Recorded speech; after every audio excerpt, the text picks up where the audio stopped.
લક્ષ્ય ન્યૂઝ, એક નજર, એક લક્ષ્ય.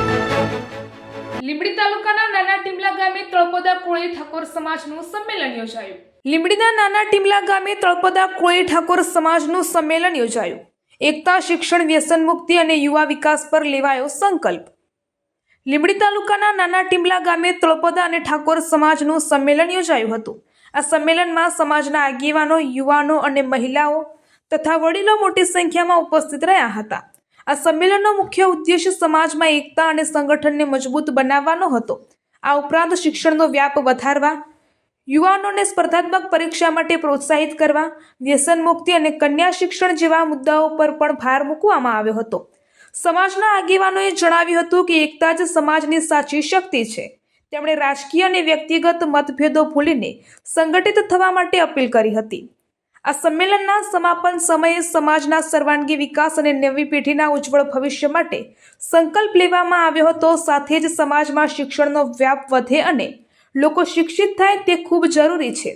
સાથે યુવાનો વ્યસનનો ત્યાગ કરે અને સમાજના લોકો માટે ઉપયોગી કાર્ય કરવામાં સહકાર આપે તેવી આશા આગેવાનો દ્વારા વ્યક્ત કરવામાં આવી હતી. આ કાર્યક્રમમાં સમાજના આગેવાનો સહિત મોટી સંખ્યામાં લોકો હાજર રહ્યા હતા.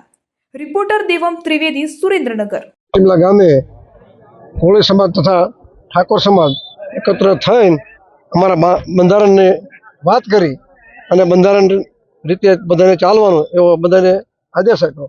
અને આવતી ચૂંટણીઓમાં અમારો સમાજ 50% છે, તો દરેક પક્ષમાંથી અમારા સમાજને પ્રભુત્વ મળે એવું મારું કહેવું છે. આજે લીંબડી તાલુકાના ટીમલા મુકામે 52 ગામ કોળી સમાજની એક બેઠક મળી હતી. બેઠકની અંદર સામાજિક, શૈક્ષણિક, આર્થિક અને રાજકીય ઉન્નતિ કેવી રીતે થાય એના માટેની ચર્ચા વિચારણા કરવામાં આવી. હાલના સમયમાં મોંઘવારીના કારણે જે પરિસ્થિતિઓ ઊભી થઈ છે, રાજકીય અન્યાય સહન કરવાની જે પરિસ્થિતિઓ ઊભી થઈ છે, આ તમામ પરિસ્થિતિઓની વિરુદ્ધ લડવા માટે સમાજ એક થઈને લડે, એના માટેનું કોઈ બંધારણ બને, એના માટેની કોઈ સિસ્ટમ બને, એના માટેની ચર્ચા વિચારણાઓ કરવામાં આવે છે. જય વિલનાથ.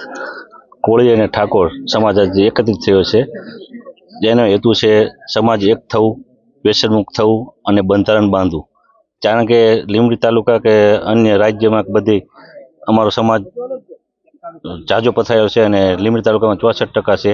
તો એનો લાગણી અને માંગણી બેમાં એનું મહત્વ રહે, એનું સ્થાન ઉપસ્થિત રહે, એના માટે અમે આ સમાજ એક થયા છીએ. અને સમાજ સંગઠિત રહે એના માટે અમે માંગણી કરી કે જે કંઈ સમાજમાં જે કંઈ વ્યક્તિ આવે તો સાથ સહકાર બધાય આપે અને એમનો સહકાર લઈને અમારો સમાજ એક અવાજે બધા ભેગો થાય છે અને એકત્રિત થાય છે. અને હું મારા સમાજને અત્યારે અમે એક કરવા માટે બોલાયા છે અને બધા એક થઈને અમે બધા સમાજને સપોર્ટ કરશું અને સહકાર લઈશું.